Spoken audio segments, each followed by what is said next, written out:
Rod Menzel with Great Way Roofing, taking a look at a roof for Supra alloys. And general overview of the roof. We basically got a brown cap sheet roof with parapet walls that look like have been repaired in the past. Several skylights on the roof. There's a tile section on the roof as well, and on the other side of that tile section is the equipment curb. There's been some repairs done in the past, as you can see. A lot of mastic repairs. The mastic dries out and cracks, and that could be a lot of the leak problems, so it may just need to be coated. Over here we've got a number of leaks as well. This is one leak right here over this office, and it could be from any source, including the cap sheet. It could be coming up from the tile, and we took a look down this area as well. There's a lot of leaks down this wall, and it's so small that my hunch is that it's actually the tile part of the roof that may be leaking.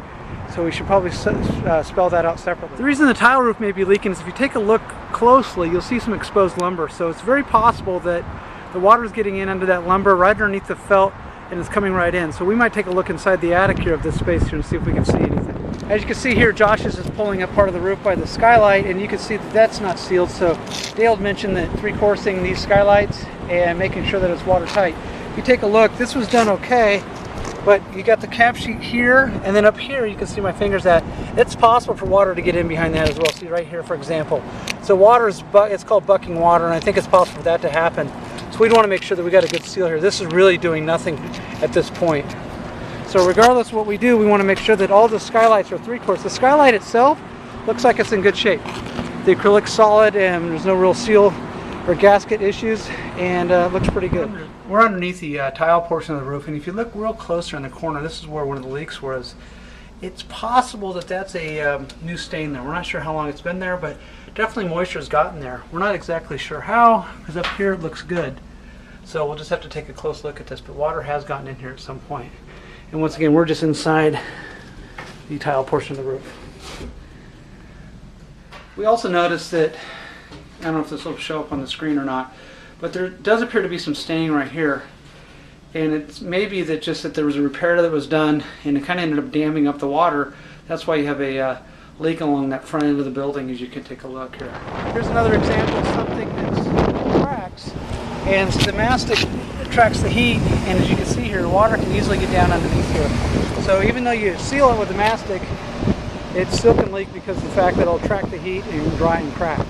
Taking a quick look at the other, probably one of the most important areas of the roof is the drains. The drains are good.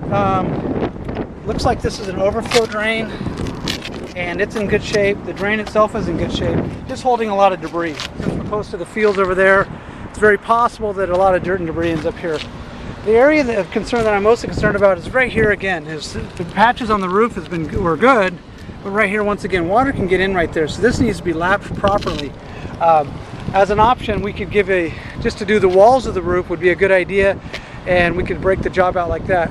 The top of the walls will be three-course with an elastomeric caulking, stitch bonded polyester fabric. It's a white product. You don't have any cracks when it's all said and done, and it'll last you a long time.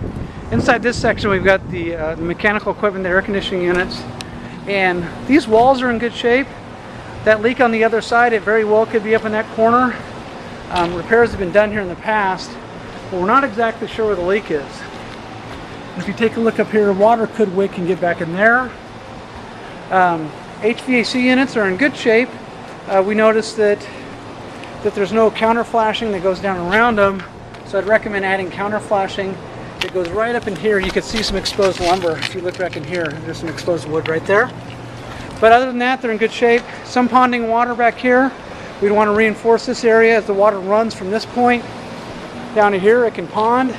Once again, you can see some mastic where it's cracked. Definitely causing some of your leaks are right here. So we're back here on the front wall, and basically you can see the repairs have been done in the past really have failed. There's a seam opening right there. I'm not exactly sure if that's definitely where the leaks are coming from, but my guess is this was done before and it doesn't quite go up high enough. So that's why when you look inside in the attic there, we saw that the leaks were at. It goes all the way down this wall here. Okay, quick overview of the roof. We recommend, based upon our findings here, a Title 24 fluid applied acrylic reinforced roof system, and it'll be a good system because there's no need to tear up the existing roof. It'll cool the roof down. All the black mastic where it's currently leaking, that'll go away because the roof will be white. The process basically involves 6 gallons of an emulsion, a stitch bonded polyester fabric, another 6 gallons of emulsion, another stitch bonded polyester fabric. That's if you want to go with the 2-ply system. If you want to go with the 1-ply, you only do one of those. Then it would be a top coating with a 3 gallons of acrylic coating. Otherwise, the roof's in good shape. It's got good pitch. I like a lot of what I see here. All the details will be reinforced with the elastomeric caulking and stitch bonded polyester fabric along the top of the wall, the skylights, the drains. Any other penetration or termination will be done the same way.